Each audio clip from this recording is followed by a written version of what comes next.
Matthew chapter 18. The greatest in the kingdom of heaven. At that time, the disciples came to Jesus and asked, "Who, then, is the greatest in the kingdom of heaven?" He called a little child to him and placed the child among them. And he said, "Truly I tell you, unless you change and become like little children, you will never enter the kingdom of heaven. Therefore, whoever takes the lowly position of this child is the greatest in the kingdom of heaven. And whoever welcomes one such child in my name welcomes me." Causing to stumble. If anyone causes one of these little ones, those who believe in me, to stumble, it would be better for them to have a large millstone hung around their neck and to be drowned in the depths of the sea. Woe to the world because of things that cause people to stumble. Such things must come. But woe to the person through whom they come. If your hand on or your foot causes you to stumble, cut it off and throw it away. It is better for you to enter life maimed or crippled than to have 2 hands or 2 feet and be thrown into eternal fire. And if your eye causes you to stumble, gouge it out and throw it away. It is better for you to enter life with 1 eye than to have 2 eyes and be thrown into the fire of hell. The parable of the wandering sheep. See that you do not despise one of these little ones, for I tell you that their angels in heaven always see the face of my Father in heaven. What do you think? If a man owns 100 sheep and one of them wanders away, will he not leave the 99 on the hills and go to look for the one that wandered off?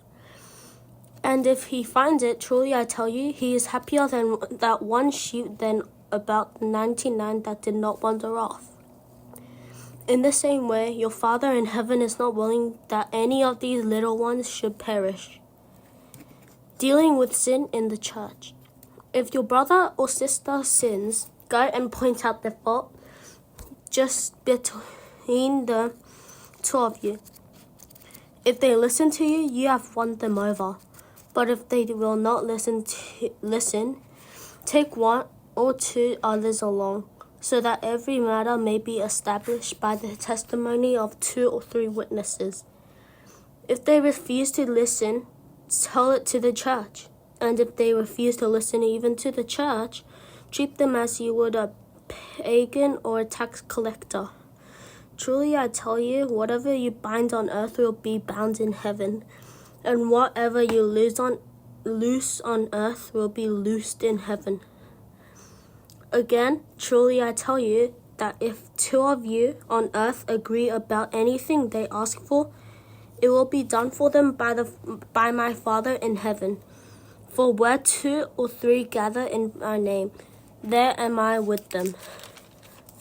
The parable of the unmerciful servant. Then Peter came to Jesus and asked, "Lord, how many times shall I forgive my brother or sister who sins against me? Up to 7 times?" Jesus answered, "I tell you, not 7 times, but 77 times. Therefore, the kingdom of heaven is like a king who wants to settle accounts with his servants.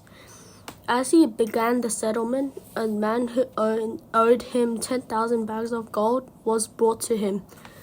Since he was not able to pay, the master ordered that he and his wife and his children and all that he had be sold to repay the debt. At this, the servant fell on his knees before him. 'Be patient with me,' he begged, 'and I will pay back everything.' The servant's master took pity on him, canceled the debt, and let him go. But when the servant went out, he found one of his fellow servants who owed him 100 silver coins. He grabbed him and began to choke him. 'Pay back what you owe me,' he demanded. His fellow servant fell to his knees and begged him, 'Be patient with me, and I will pay it back.' But he refused. Instead, he went off and had the man thrown into prison until he could pay the debt. When the other servants saw what had happened, they were outraged and went and told their master everything that had happened. Then the master called the servant in. You wicked servant, he said. I cancelled all that debt of yours because you begged me to. Shouldn't you have mercy on your fellow servants, just as I had on you? In anger, his master handed him over to the jailers to be tortured until he should pay back all he owed. This is how my heavenly Father will treat each of you unless you forgive your brother or sister from your heart.